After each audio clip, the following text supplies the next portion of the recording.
Eu sou Leilê Ancona e você está no Circularte Educação. E hoje nós vamos ter a segunda parte da conversa com a Edi Fonseca. Então, se você não assistiu o primeiro vídeo, vai lá e assiste.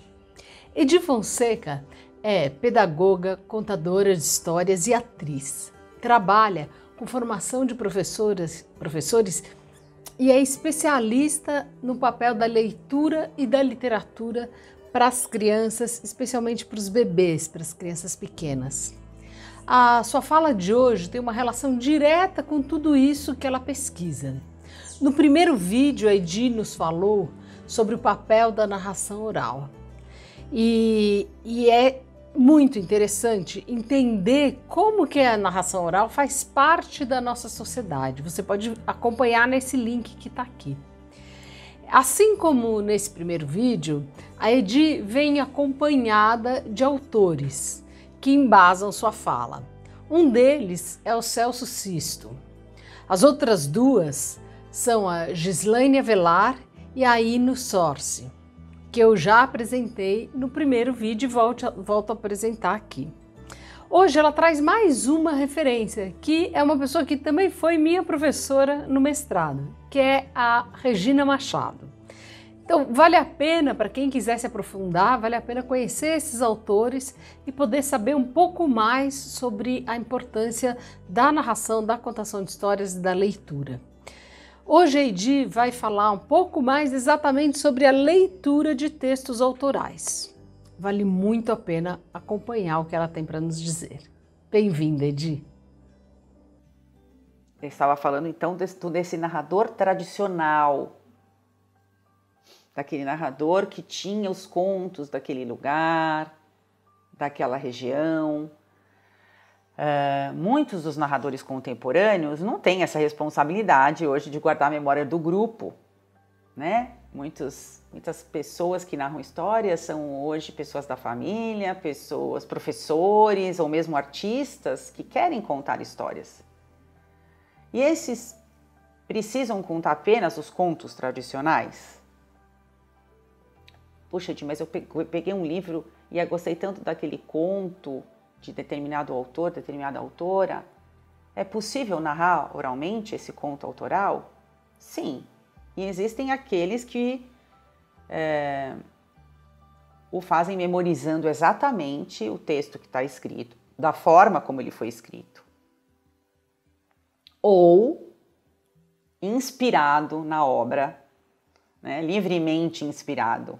Quer dizer que você não vai trocar a história, não vai mudar a história, mas você não vai dizer exatamente as palavras que foram escritas. Mas vale salientar que nas duas situações, é preciso pedir permissão para esse autor, para essa autora, né? Se a apresentação se der num evento grande, numa gravação, etc. Agora, se for na sua escola, para o seu grupo de alunos, por exemplo, não é necessário pedir essa autorização. Aí eu acho que tem uma outra questão que sempre surge sobre eu tinha dito inicialmente sobre a leitura, quando fazemos a leitura para nós mesmos, mas e quando a gente lê em voz alta para as crianças, por exemplo, e contamos uma história? Qual a diferença, né, entre ler e contar? Bom, já falei um pouco que a narração oral envolve essa questão do troca de olhares, das pausas, da entonação, do gesto, do improviso, de levar em consideração o que está acontecendo naquele momento, a interação com aquele grupo. E na leitura, a gente empresta a voz ao texto escrito. Podemos até usar recursos vocais para que a leitura fique mais envolvente, mais atraente, mas não podemos mexer no texto, improvisar, recriar, mudar o estilo literário do autor. Aliás, essa é a grande riqueza da leitura, né? Da leitura em voz alta, permitir que as crianças e os jovens tenham acesso a esse legado maravilhoso, ao trabalho de tantos escritores com seus estilos próprios de escrita, com as histórias maravilhosas que foram até hoje inventadas. Por isso, para narrar os contos tradicionais, os mais para narrar, né? Os contos tradicionais são os mais recomendados. Porque a pessoa que narra vai ter a liberdade de recriá-lo junto com o público, junto com o que vai acontecendo.